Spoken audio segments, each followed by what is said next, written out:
দাদিকে নিয়ে বের হইছি আজকে শপিং করে দিতে। দাদি যা বলবে, যা চাইবে, পা থেকে মাথা পর্যন্ত সব কিনে দিব আজকে দাদিকে। আমার দাদি একটু খুঁতখুঁতে স্বভাবের মানুষ, মানে সব জিনিস সহজে দাদির পছন্দ হয় না। তার একটু কালারফুল, ডিজাইন, কোয়ালিটি সবকিছু মেনটেন করতে হয়। তো দাদিকে নিয়ে আজকে বের হলাম। দাদি যেগুলো পছন্দ করবে সেগুলোই কিনে দিব, যা বলবে তাই কিনে দিব। আজকে কোনো বাজেট নাই, কোনো লিমিটেশন নাই। প্রথমে তো একটু টেনশনে ছিলাম মুরব্বী মানুষকে নিয়ে কিভাবে বাজার করব, বাট আমার দাদি মাশাআল্লাহ অনেক স্ট্রং। দেখো কি সুন্দর করে নিজে নিজে রিক্সা থেকে নামতেছে। প্রথমে এসেছি শাড়ির দোকানে, দাদির জন্য শাড়ি পছন্দ করব। আমার দাদি তো খুবই লাকি, ঈদের মধ্যে সে তার সব ছেলে মেয়েদের কাছ থেকে নতুন নতুন শাড়ি গিফট পায়, আর এবার নাতনির কাছ থেকেও পাবে। অনেকগুলো শাড়ি দেখার পর এই শাড়িটা দাদির পছন্দ হলো, কালারটা পছন্দ হয়েছে। দাদির পছন্দ করা দুইটা শাড়ি দাদিকে নিয়ে দিলাম। একটা নিতে আসছিলাম, বাট এসে দাদির দুইটা পছন্দ হয়েছে, তাই দুইটাই নিয়ে দিলাম। ছোট্টবেলায় আমি দাদির কাছে মানুষ হয়েছি, দাদির ওপর আমার ভালোবাসা একটু অন্যরকম। আর আমার দাদাও এখন বেঁচে নাই, দাদিকে তো আমি ভীষণ ভালোবাসি। দাদির জন্য শাড়ি নেওয়া তো কমপ্লিট, এখনো দাদির জন্য ওড়না, স্যান্ডেল অনেক কিছুই নিব।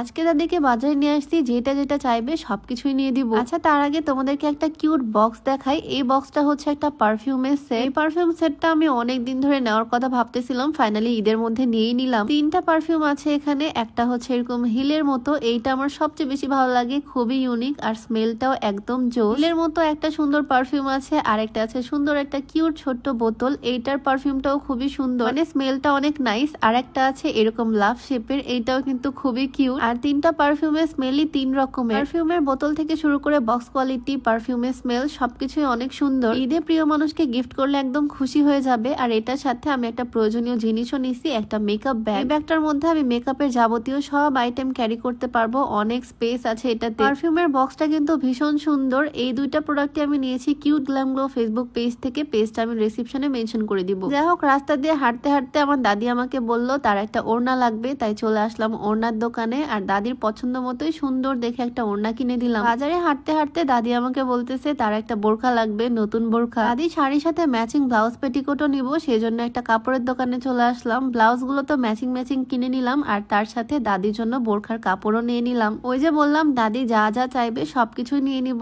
আজকে কোনো বাজেট নাই। বোরখা জিনিসটা কালো কালারের বেশি মানায়, কালো চেরি কাপড় নিয়ে নিলাম অনেকটাই। দাদিকে ঘের দিয়ে সুন্দর করে একটা বোরখা বানিয়ে দিব। আচ্ছা, আর আমি আজকে যে সুন্দর বোরখাটা পরে আছি, এইটাও কিন্তু ব্ল্যাক এর মধ্যে খুবই সুন্দর কমফোর্টেবল জুম ফেব্রিক্স এর একটা বোরখা। খুবই কমফোর্টেবল একটা বোরখা, আমার তো খুবই পছন্দ হয়েছে। এটা তোমরা আমাকে মাঝে মাঝে পড়তে দেখবা। সূচনা ওয়্যার হাউস থেকে এই বোরখাটা নিয়েছি, পেজটা ডেসক্রিপশনে মেনশন করে দিব। যাই হোক, দাদির জন্য সবকিছু নেওয়ার পর চলে আসলাম জুতা স্যান্ডেলের দোকানে। এখান থেকে দাদিকে নতুন এক জোড়া জুতা কিনে দিব। দাদি এই ঈদে পা থেকে মাথা পর্যন্ত সবকিছু একদম নতুন পরবে। তো ফার্স্টে ভাবতেছিলাম বাজারে ঘুরতে গেলে আমার দাদি হয়তো টায়ার্ড হয়ে যাবে, বাট সে কোনো রকমেরই টায়ার্ড না, খুবই খুশি। বাজার ঘুরে ঘুরে শপিং করতেছে নিজের জন্য। আপুরা আমার সাথে ছবি তুলতে আসছিল, দাদিও দেখি আমার সাথে দাঁড়িয়ে পড়ছে, দাদি সহই ছবি তুললাম। বাজারে আসলে এই জিনিসগুলো আমার খুবই ভালো লাগে, ভালোবাসার মানুষেরা কাছে আসে, কথা বলে, ছবি তুলে। তো দাদির জন্য শপিং যা যা করছিলাম মোটামুটি সবকিছুই কমপ্লিট। এখন এই সব কিছু নিয়ে চলে আসলাম টেলার্স এর দোকানে। দাদির জন্য বোরখা যে কাপড়টা কিনছিলাম, এইটা দিয়ে বোরখা বানিয়ে নিব।